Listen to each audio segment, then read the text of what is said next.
Hey everyone, आप सभी का स्वागत है हमारे यूट्यूब चैनल में। तो जैसा कि हमने लास्ट पार्ट में देखा था, यांग शू ने अब अपनी फैमिली का बदला ले लिया होता है और किस तरह से डेमन पैलेस की आड़ में यांग मैंथिन के कारवां पे हमला करता है। उसके पूरे ट्रेजर्स को बर्बाद करते हुए वो उन दोनों बाप बेटों को मजबूर कर देता है कि वो जंगल में अकेले भाग पड़े। इधर दूसरी तरफ से यांग शू ने थिंग को उस ऑक्शन में भेज दिया होता है ताकि वो यांग की फैमिली को सप्रेस करने के लिए heart of the demonic tree को उस ऑक्शन में खरीद ले, वो भी ऊंचे दामों की बोली लगा करके। वो 1 मिलियन यूज करते हुए उस heart of the demonic tree को खरीद लेती है, जिससे वो यांग फैमिली तिलमिला जाती है और किसी को यूथिंग का पीछा करने के लिए भेज देती है ताकि वो पता लगवा सके कि ऐसा करने वाला कौन है। तो दूसरी तरफ हम देखते हैं कि यांग शू उन दोनों बाप बेटे का पीछा करने के लिए जंगल की तरफ जा पड़ता है।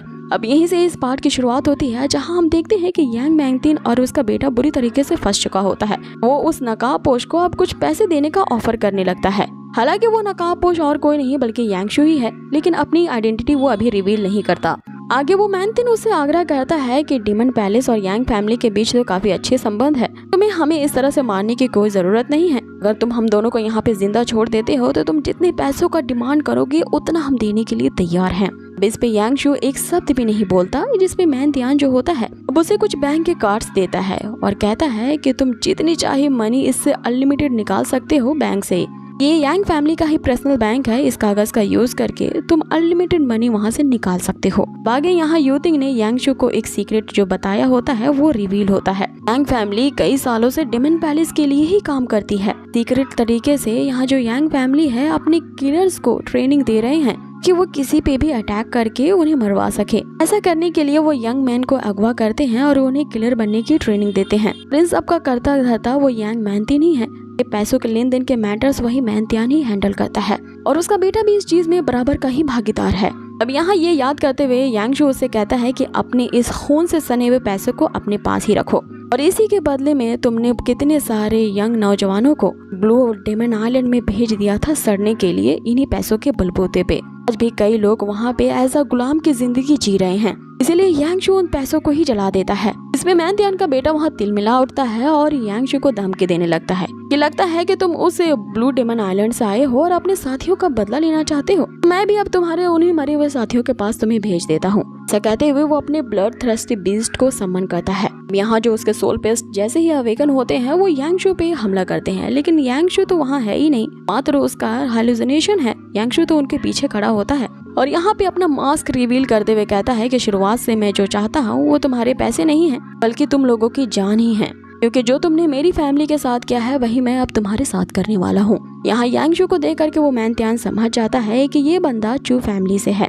इसने तो पूरी प्लान बना के हमारा यहाँ शिकार किया है। अब आगे यांग शू जो होता है अपने सोल पेट यानी मॉक्सी को सम्मन करता है। अब आगे मॉक्सी जो होता है वो उन दोनों बीस्ट से फाइट करने लगता है। अब यहाँ मॉक्सी इतना खूंखार बन चुका होता है कि अपने पंजे के एक ही वार से वो उस बीस्ट को पीछे धकेल देता है। इससे मैंथिन अब अपने बीस्ट को मॉक्सी के ऊपर हमला करने के लिए भेजता है। जैसे ही मॉक्सी पे हमला करने के लिए वो बीस्ट जो होता है उसके अराउंड एक रेड रिंग वाली ऑरा से वो मॉक्सी को कैप्चर कर लेता है, जिससे वो जो मैंथिन का बेटा होता है ये देख के हंसने लगता है और कहता है कि हम दोनों बाप बेटे के जो बीस्ट है इन दोनों की अगर फाइटिंग स्किल्स एक साथ जुड़ जाए तो ये छोटा सा फॉक्स हमारा कुछ भी नहीं बिगाड़ सकता। अब इसके बाद पे यहाँ पे यांग शू हंसने लगता है कि तो चलो फिर देखते हैं कि तुम बाप और बेटे साथ मिलकर के मेरा क्या बिगाड़ लोगे। अब आगे मॉक्सी पे लगातार वो दोनों बीस्ट बारी बारी से अटैक कर रहे होते हैं, लेकिन मॉक्सी पे जरा भर भी इफेक्ट नहीं होता। ये देखते हुए जो मैंथिन का बेटा है वो सीधा यहाँ यांग शू पे कूद पड़ता है उसे मारने के लिए। अब यांग शू और उसकी फाइट शुरू हो जाती है, लेकिन यांग शू एक ही मूव में ही मैंथिन बेटे को पूरी तरह से फ्रीज कर डालता है, जिस पे उस बेटे की ऑन द स्पॉट ही वही मृत्यु हो जाती है। ये देख के उसका फादर तिलमिला उठता है और जोर से वो यांग शू का नाम चीखते हुए कहता है कि मैं अपने बेटे का बदला तुमसे लेकर के ही रहूंगा। जिस पे यांग शू से कहता है कि सबसे पहले तुम जा करके उन इनोसेंट लोगों से जा करके मिलो और उनसे माफी मांग लो, तो तुम्हारी साजिश के चक्कर में आ करके महले ही मारे जा चुके थे, क्योंकि मैं अब तुम्हें उन्हीं इनोसेंट मरे हुए लोगों के पास भेज रहा हूँ। अब आगे यांग शू अपने उसी भयानक स्किल ब्लडी आइज का यूज करता है और इधर मॉक्सी भी उन दोनों बीस्ट को अब खत्म कर चुका था कि वो मैंथिन देखता है कि वो इस ब्लडी आई की वॉर का यहाँ सामना नहीं कर पाएगा, इसलिए वो वहाँ से फिर से दुम दबा के भाग जाता है। इस पे यांग शू मॉक्सी को ये ऑर्डर देता है कि ये बंदा यहाँ से बच के जाना नहीं चाहिए। यहाँ मॉक्सी अपने फ्लेम फायर का यूज करता है जो कि सीधा उस मैंथिन पे जा करके हमला करता है, एक बड़ी ब्लास्ट के साथ हम उस मैंतियान की चीख को सुनते हैं, जिससे हमें पता चलता है कि अब वो मैंतियान भी मारा जा चुका है।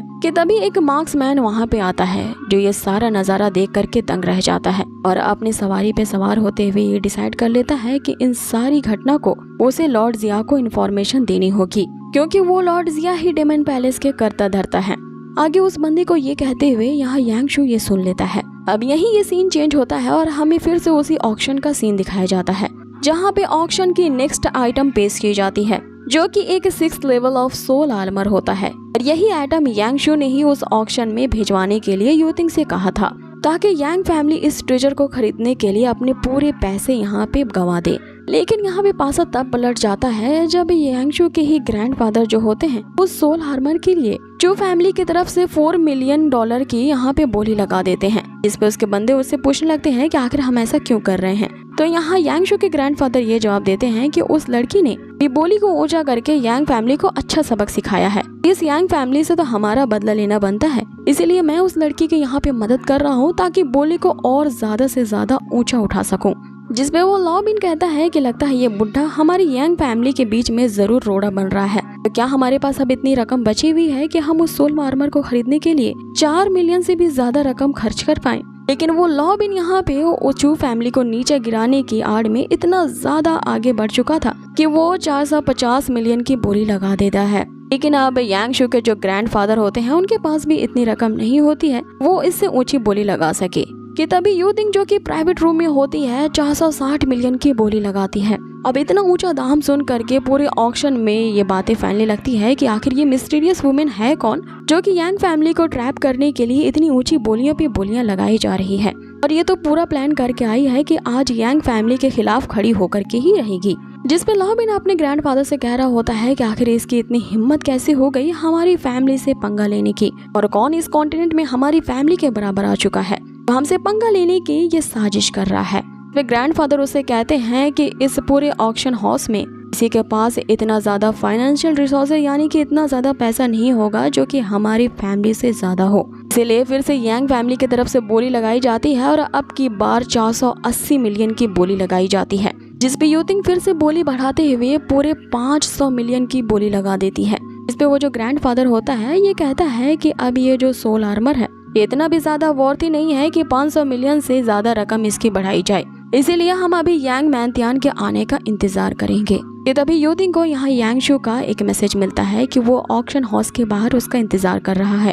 अब आगे वो जो लॉबिन होता है वो अपने ग्रैंडफादर से ये रिक्वेस्ट कर रहा होता है कि अभी अभी हमने वो तो हार्ट ऑफ डिमोनिक ट्री को अपने हाथों से जाने दिया, इसके लिए पूरी सिटी में हमारी नाक कट गई है और सभी हमारी हार की ही बातें कर रहे हैं, तो अब की बार इस सोल आर्मर को हम उस लड़की के हाथों में नहीं जाने देंगे।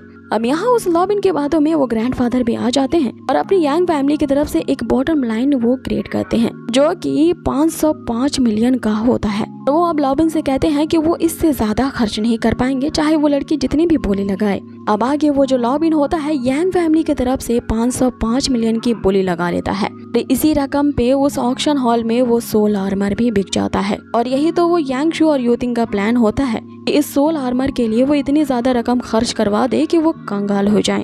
वो लॉबिन जैसे ही वो सोल आर्मर उनका हो जाता है इसकी बहुत ही ज्यादा खुशी मनाता है, ये सोचते हुए कि आखिरकार यांग फैमिली की यहाँ पे जीत हुई है। भी एक नौकर वहाँ पे दौड़ते हुए आता है और वो उस ग्रैंडफादर और लॉबिन को सारी सच्चाई बताता है कि उनके कारवां को पूरी तरह से किसी ने लूट लिया है। अब ये सुनते ही यूतिंग उस प्राइवेट रूम से बाहर निकलती है और वहाँ पे दरवाजा खोलती है और दरवाजे के पास वहाँ पे यांगशु होता है जिसने दोबारा से अपनी आइडेंटिटी छिपाने के लिए मास्क लगा लिया होता है।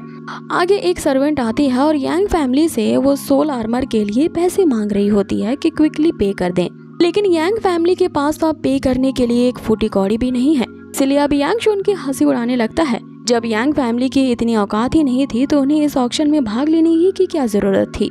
कि तभी वहाँ ऑक्शन की लेडी सबके सामने ये अनाउंस करती है कि यांग फैमिली अब इस आउटफिट को अफोर्ड नहीं कर पाएगी इस ऑक्शन में जो बेची गई थी, इसीलिए यांग फैमिली को इस पूरे ऑक्शन हॉल से ही डिस्क्वालीफाइड किया जाता है और इस ऑक्शन के जो फाइनल विजेता है वो डेमन पैलेस के ही यंग मास्टर को दिया जाता है क्योंकि वो मार्क्स लगाए यांगशु ही है।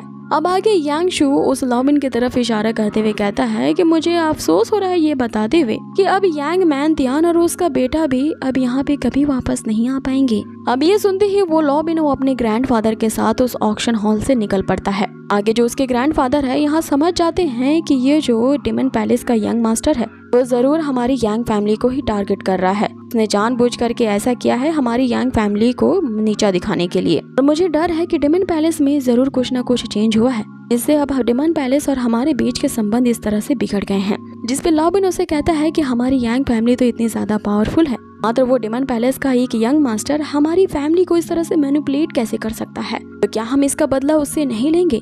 ग्रैंडफादर उसे कहते हैं कि मैंने कभी नहीं सोचा था कि हमारी यांग फैमिली से कोई इस तरह से बदला लेने की भी सोच सकता है। मुझे इसकी तह तक जाना होगा और उस डेमन पैलेस का आखिर ये यंग मास्टर कौन है इसके बारे में पता लगवाना ही होगा। इस पे लाओशिन उससे कहता है कि अगर मेरा बड़ा भाई लाओशिन यहाँ पे होता तो उसके सामने ये डेमन पैलेस का यंग मास्टर तो नहीं टिक पाता। आगे हमें एक नए विलेन के बारे में दिखाया जाता है जो कि लॉबिन का ही भाई लाओशिन है। अब ये यांग फैमिली में जैसे ही कोई मरता है एक नया विलेन आ जाता है। आखिर कितनी तादाद है इस यांग फैमिली की, तो एक विलेन के मरने पे तुरंत ही नया विलेन आ जाता है। अब यहाँ यांग शू का मुकाबला इसी लाओशिन से होगा जो कि हम इसके नेक्स्ट एपिसोड में देखेंगे। सो गाइज, आप लोगों को ये आज का एपिसोड कैसा लगा है मुझे कमेंट बॉक्स में जरूर बताएं। और हाँ, वीडियो जरा से भी अच्छी लगी हो ना तो प्लीज इसे लाइक जरूर कर दे। बहुत ही जल्द मिलेंगे इसके नेक्स्ट अमेजिंग एपिसोड पे। Till then take care, stay healthy, good bye.